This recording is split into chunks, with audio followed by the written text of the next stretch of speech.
Since I can remember, the world around me was filled with darkness. The only light in my life was my childhood friend, John. John, who lived next door and was the same age as me, had been my friend since before we started kindergarten.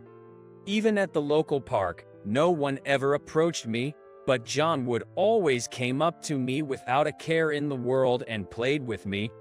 Even when my mom warned against it, thinking it might be dangerous, John would put me on the swing and pushed me down the slide. John was the only one who treated me just like any other kid. Even my own parents seemed somewhat hesitant with me, but to John, the fact that I was blind didn't matter. That meant the world to me. Through elementary, middle, and high school, I attended a school for the blind, while John went to a public school, but our bond never wavered. John, who was good with computers since we were kids, taught me how to type. Every single day, John taught me diligently and patiently. One day, I asked him, "Why do you do so much for me?" Without hesitation, John replied, "What? We're pals, ain't we? It's what friends do." I like being with you. You're the most fun to be around. We're best buds, right? There wasn't a hint of falsehood in his voice. Being blind, my hearing was many times sharper than that of others. You see, with typing, you gotta learn to do it without looking at the keys. It doesn't matter if you can't see, it's all the same. Someday, this skill's gonna be useful for you. I still remember feeling like I was on the verge of tears when I heard those words. I never cursed God for taking away my sight because he gave me John. John was the sun that lit up my world. Time passed, and now at 27, I work as a web writer. The typing skills John taught me became top-notch by the time I was in middle school, and that's why I can stand on my own 2 feet now. Being a big fan of watching movies and TV series with audio descriptions also helped. At 20, I won a small prize for a novel I submitted online, and now I have a decent income. I still live with my parents, but John lives alone in a small apartment. John, who is thriving as a programmer, met a woman named Lana Davis at a client's company. They continued to date and are finally getting married this month.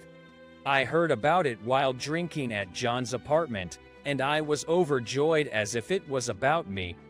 I kept saying congratulations, and John said, "So, I have a favor to ask, Mike." Of course, I intended to accept any request, so I nodded strongly. Could you give the best man speech? Come on, you're a pro writer, right? I need something touching. But, I hesitated.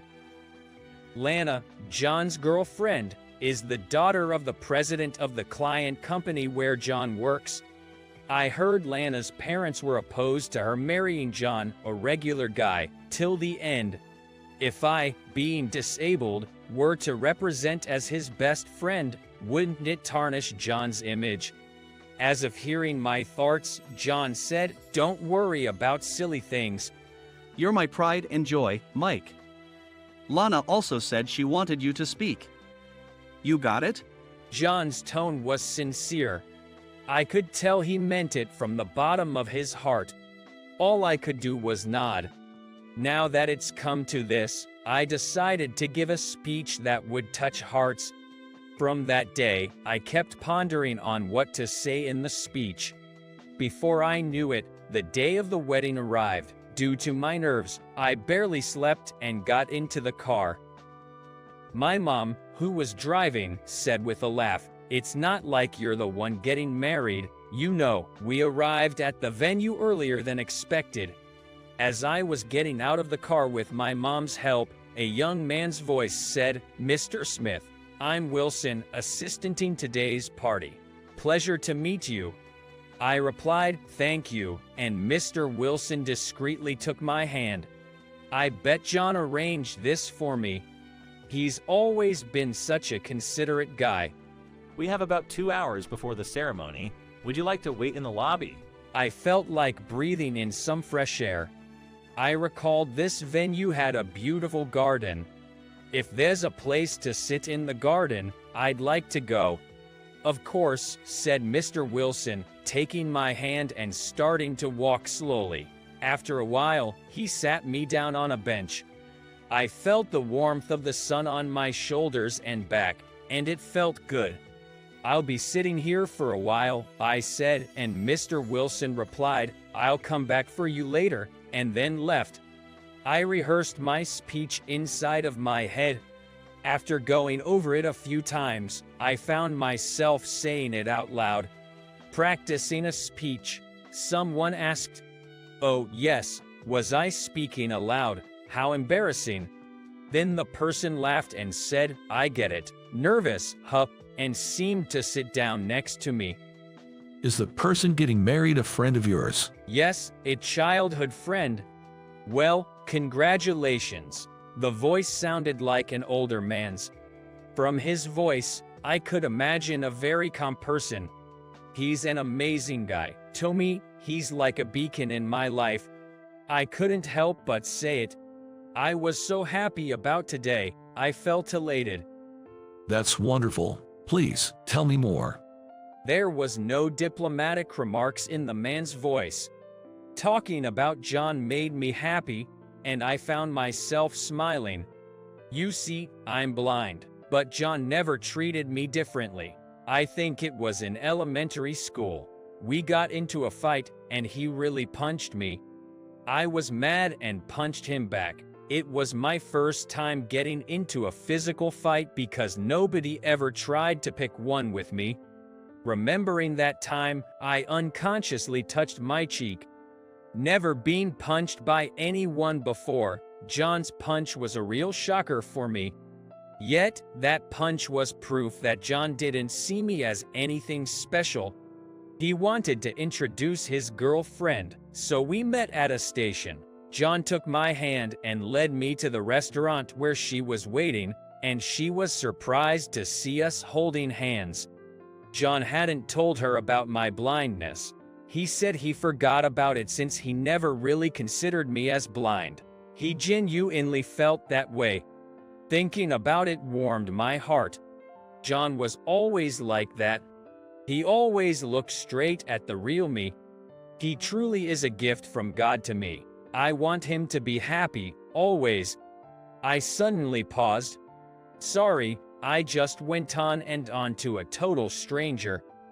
No worries, it was a delightful story. You're talking about your friend John, right? There was a hint of confusion in the man's voice, which I found odd. But it didn't seem like he was bored or annoyed. Why does he seem puzzled? Are you here for someone's wedding too? When I asked, the man ambiguously replied, yeah, sort of. Just as I was about to ask who, Mr. Wilson came to fetch me. The man said, see you later, and left. See you later. Could he be here for John's wedding? That's what I thought as Mr. Wilson led me away. The ceremony went on without a hitch. Thanks to Mr. Wilson, I was able to relax and fully enjoy the ambience and the food. Lana must look absolutely stunning in her bridal gown. I've met Lana a few times. She's a down-to-earth woman, much like John. Judging by her voice, she must be a striking beauty. Now, representing the groom's friends, we'd like to invite Mr. Mike Smith to say a few words. Here it comes. I thought and quickly stood up. Mr. Wilson guided me to the podium's microphone. With my heart racing, I took it one step at a time. Mr. Wilson stopped and positioned me in front of the microphone. But I accidentally kicked something over. There was a loud thud as the microphone fell. The quiet atmosphere of the venue hit me, and I quickly bent down to pick it up. You're okay, Mr. Wilson whispered. He seemed to have reset the microphone for me and gently pushed me into the right position. I had completely forgotten what I was going to say. I could feel all eyes on me as I struggled to find words. Just wanted to say, "Congratulations," I began, but then I heard a sarcastic man's voice saying, "Is your best man disabled? Seems like John doesn't have any decent friends."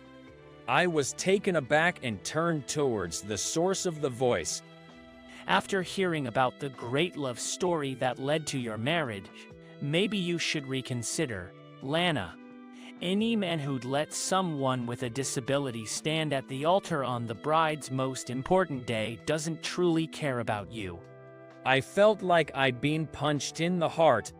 It was my fault that John was being humiliated. The more I panicked to respond, the harder it was to find words. Why don't you step down from there, young man? Not only can you not see, but it seems you can't speak either. You're an eyesore at such a grand event. The man said the last bit with a mocking laugh. From his voice, it sounded like he'd had quite a bit to drink. The room became silent, and I felt so ashamed that I was on the verge of tears. Then, I heard someone shout, "Enough!" The sound of footsteps approaching and getting closer to me. The footsteps stopped at me, and a calm male voice said, "I'm sorry, can I borrow the microphone for a moment?" It was the voice of the man who had listened to my story in the garden. "Ladies and gentlemen, my apologies for the interruption. I am Lana's father. Please forgive my intrusion, but may I have a moment to speak?" The man gently placed a hand on my back. Earlier, I had the chance to speak with Mike. He described John as the light of his life, a gift from God. I had opposed Lana's marriage to such person. Lana's father's voice trembled with emotion.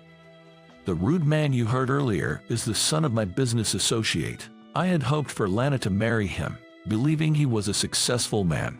I thought a marriage with a future CEO like him would bring Lana happiness.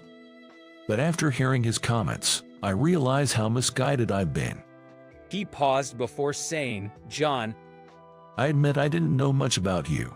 After hearing how deeply Mike cares for you, I felt ashamed. Please, take good care of Lana." He then continued, addressing Lana.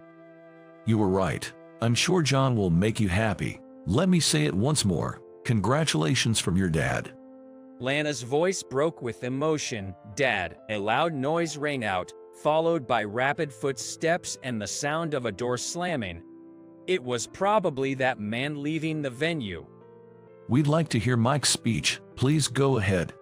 Lana's father gave me a light pat on my back. I heard applause from the audience. I nodded slightly, took a deep breath, and began my speech. The ceremony went off without further trouble. 1 week later, John said to me, "I have a letter for Mike. Mind if I read it?" I nodded, wondering who it was from. It was an apology from the man who had spouted off at the wedding. I was in love with Lana. Out of petty jealousy, I ruined such a special day. After I left the venue, I heard Mike's speech outside the door. While listening, I felt incredibly embarrassed. It seems I've been blind to my own feelings. The heartfelt apology in the letter was enough to forgive him. I hope we can meet again someday and have a long talk. I'm truly sorry for what happened. After handing me the letter that concluded as such, I carefully tucked it into my breast pocket. He gave Lana and me a letter as well. Thanks, Mike. I was taken aback by the sudden gratitude. I didn't do anything. Your speech moved me, Mike. I bet it moved that guy too. You really are something else. I'm proud to call you my friend. Hearing this, I felt both embarrassed and happy and looked down. Why don't you come over for dinner sometime? Lana wants to chat with you. Even Lana's parents want to invite you over for a meal. Maybe they like you more than they like me?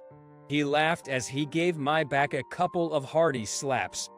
"Stop talking nonsense," I replied, playfully punching John in the stomach. I was truly happy. The world is filled with all kinds of light, with John as